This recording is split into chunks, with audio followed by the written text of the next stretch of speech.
அழைக்கிறது. ஓடி வாருங்கள், ஓடி வாருங்கள், மகிழ்தமிழ் மகிழ்தமிழ் நாடி வாருங்கள். மகிழ்ந்து படிக்கவும் தமிழை வளர்க்கவும் தமிழ் தமிழ் உங்களை அழைக்கிறது. ஓடி வாருங்கள், ஓடி வாருங்கள், மகிழ் தமிழ் நாடி வாருங்கள். மகிழ்ந்து படிக்கவும் தமிழை வளர்க்கவும் தமிழ் உங்களை அழைக்கிறது. ஓடி வாருங்கள்.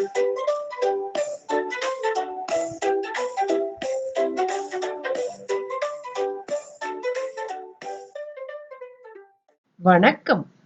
மகிழ்தமிழ் வழி இன்று 9ஆம் பாடத்தில் உங்களை சந்திப்பதில் மிக்க மகிழ்ச்சி. வாருங்கள், இன்றைய பாடத்திற்கு செல்வோம்.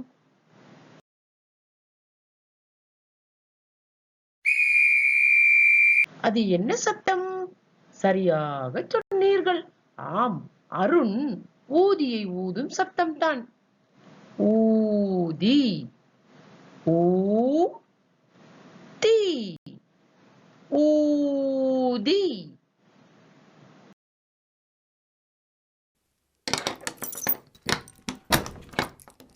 அருணின் அம்மா கடைக்கு செல்வதால் வீட்டை பூட்டை கொண்டு பூட்டிவிட்டு சென்றார். பூட்டு, பூட்டு, பூட்டு. அருணின் ஊர் மிகவும் அழகாக இருக்கும். அங்கு உயரமான மலைகள், அருவி, ஆறு, ஏரி போன்றவற்றை காணலாம். ஊர், ஊர், ஊர். அம்மா சமைத்த பருப்பு சாதத்தில் உப்பு அளவாக இருந்ததால் சாதம் மிகவும் சுவையாக இருந்தது. அருணும் சுவைத்து தன் பசியை போக்கினான். உப்பு,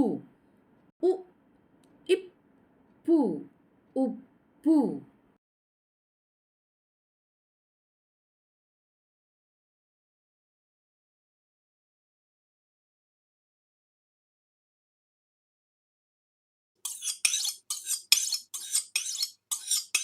இது என்ன சத்தம் தோழர்களே? ஆம், அம்மா கத்தியை தீட்டும் சத்தம்தான். கத்தி, க, இத், தி, கத்தி. அருணின் அம்மா கரும்பு தோட்டத்தில் உள்ள கரும்பை வெட்டினார். வெட்டிய கரும்பை அருணுக்கு கொடுத்தார். அருணும் அதை சுவைத்து கடித்து தின்றான்.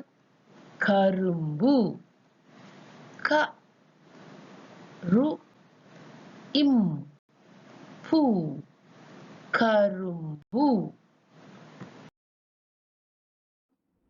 கற்ற எழுத்துக்களை கொண்டு மேலும் சில 3 எழுத்துச் சொற்களை உருவாக்குவோமா? வாருங்கள்.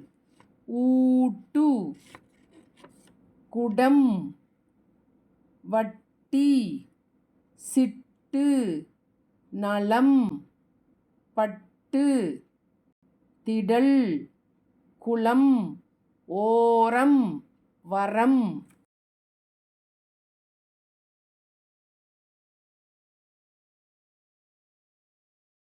அன்பர்களே, இதுவரை நாம் கற்ற சொற்களைக் கொண்டு கட்டளை வாக்கியம் அறிவோமா? ஆம், ஒரு செயலை செய்ய பணித்தல் அல்லது கட்டளை இடுவதையே கட்டளை வாக்கியம் என்போம்.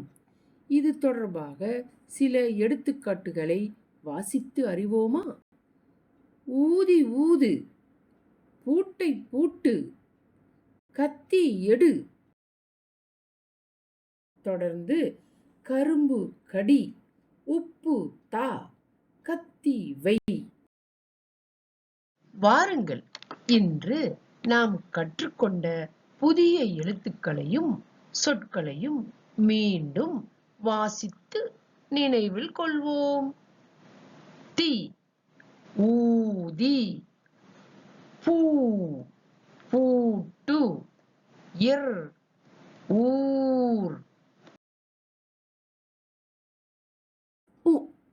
உப்பு.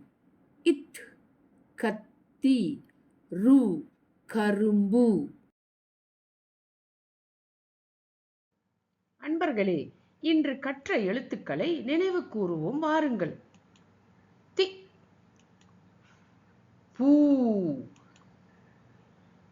இர், உ, இத், ரு.